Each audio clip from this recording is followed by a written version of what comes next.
Three-time National Motor Racing Champion Tom Ingram knows better than most the challenges of professional driving. At just 22, Tom is widely regarded as one of British motorsport's rising stars.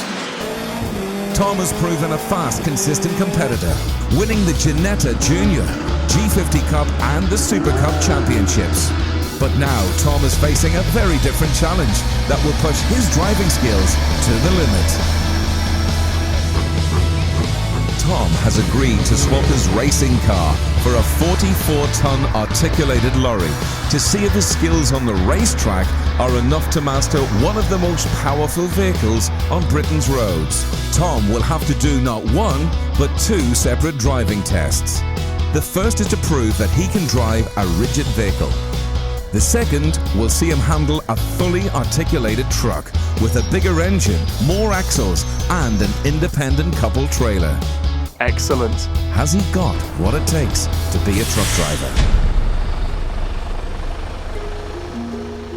There's a serious shortage of truck drivers in the UK. 45,000 fewer than we need to fill our supermarket shelves and keep our industries working. Yeah, I think he'll pass with flying colours. I mean, I'm sure he'll struggle with the reversing aspect of it, but ultimately he's got the awareness and the car control and a lot of experience driving, so I'm quite confident in him. He should do really well. First up, the theory test.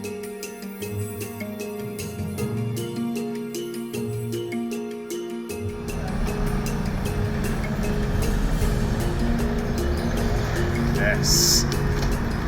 Okay, actually, it wasn't bad as I thought it was going to be. Where was it? So they got hazard perception.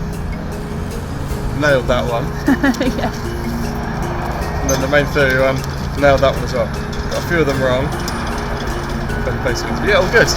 Love that. The logistics industry is the backbone of the UK economy. Truck drivers deliver 85% of the nation's goods. But there are not enough qualified truck drivers to meet demand. My name's Scott Walker and I head up the driving academy for Pertemps. We do driver assessments, so for any new driver coming into the industry, we just check they're safe on the road before we give them the keys to one of our vehicles. Day one of my training for my LGV Cat C test, so yeah, a little bit nervous, quite excited, bit of a mix of emotions at the minute because the biggest thing I've driven at the minute is about Ford Transit, so I'm yeah, mixed emotions, but I think it's more excitement than anything else. Teaming up with his British touring car co-sponsor, the Road Haulage Association and Driving Academy Pertemps, Tom will undergo a week of intensive training. This is a really important check that has to be done every morning, basically. Yeah. So when you take over the vehicle, you need to make sure that it's safe to use on the road. And it's actually a criminal offence not to do this. Okay. So normally your tachocard goes in, Yep. and then by law you have to show at least 10 minutes of stationary time on the Inspection, tachograph yeah. as you've got time to do inspection. So first of all, we've switched the lights on and the indicators on. Yep. So what we need to do is basically check everything works on it. So we're going to check the lights, we're going to check the indicators. Yep. Okay. You can then go inside and put the headlights on and check the headlights Okay. work. Look underneath, check for any air leaks, any sounds, look for any fuel, any oil, basically any leaks. With modern vehicles, you've got aircon, so sometimes you've got water dripping down. Yep. Okay, you've got to check the wiper blades. Yep. Okay, you can check the wipers work and the screen wash works when it's inside. Okay. This vehicle is a brand new vehicle. It's got no dipsticks as such, so we can't get inside here to check any dipsticks or any fluid levels. All that can be done on screen on the computer system. Okay. Check the windscreens for any cracks, any damages. Yep. Okay. And then start looking at the condition of all the mirrors. Check the clean. Check all the lenses are unbroken as well. Yep. So as we start moving around the vehicle, you've got to basically check all the corners. The corners are the corner.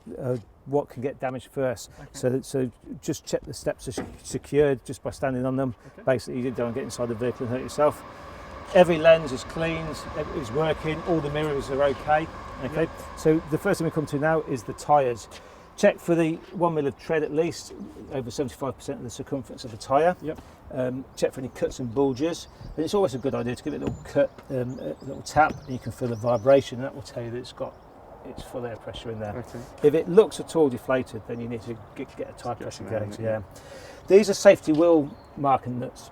If a nut comes loose, or starts to come loose, the pointers won't point at each other. So give it a quick visual check and check all the pointers are pointing at each other. Yep. Okay. There should also be the same amount of thread showing on each nut. one. Yeah. That will be if it's done a complete revolution, it's still pointing. You would actually notice that there's no thread showing. Yep. Okay. So as we're working stuff down, there's the fuel tank. Check the caps on. Yep. Obviously, you've checked it's got loads of fuel in there. All the marker lights. The crash bars down the side of the vehicle need to be checked and just make sure they're nice and secure. Check the corner of the boxes.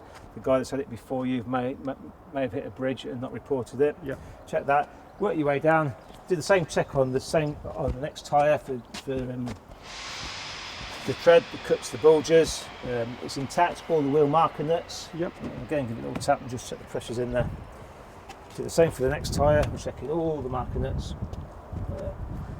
All the treads in there. Check the indicators work. Check all the bumpers intact. It's a good time now to check your load, so we can have a look inside the trailer. Just have a look at your load and make sure that's all secured, it's all strapped in. Yep. Check it's the correct load as well. Yep. You don't want to be taking the wrong load, so you can check the load against your notes. So we're inside the vehicle. Check the handbrakes on. Yep. It's in neutral. Yep. Okay. Put the keys on. Turn the ignition on. Then just start basically doing some visual checks. So we're checking all the mirrors are okay, they're nice and clean. Yep.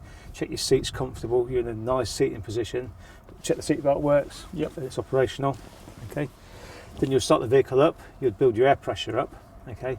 And that will give you time to start filling your paperwork, because we need to fill in. Even though we've done a visual walk round, we have to fill in and actually tick and sign off that we've done those checks. We need to check the height of the vehicle. We need to write the height down. Okay, so we've started the vehicle up, we've built the air up, then we can check all the pressure gauges. Then we've got loads of fuel in it, we're checking the oil pressure, check the air gauges, built the air up. We don't want to see any warning lights on this instrument screen at all. So when we're actually driving it, there can't be any red lights on. So we're going to check there's 2 red lights on, there's the seat belt and the park brake. We know they're going to go off once we set off. Like I said earlier, there's no dipstick on the vehicle. So when we start the vehicle up, if it needs any oil or any water or any wash fluids for the windscreens, it will come up on the screen and tell us. So just check really there's no warnings, no audibles going off and telling us that it needs to be filled up. Next time, Tom has taken to the roads, adjusting to the differences between the car and the cab. Mega. Yeah, really, really good fun actually. Has he got what it takes to be a truck driver?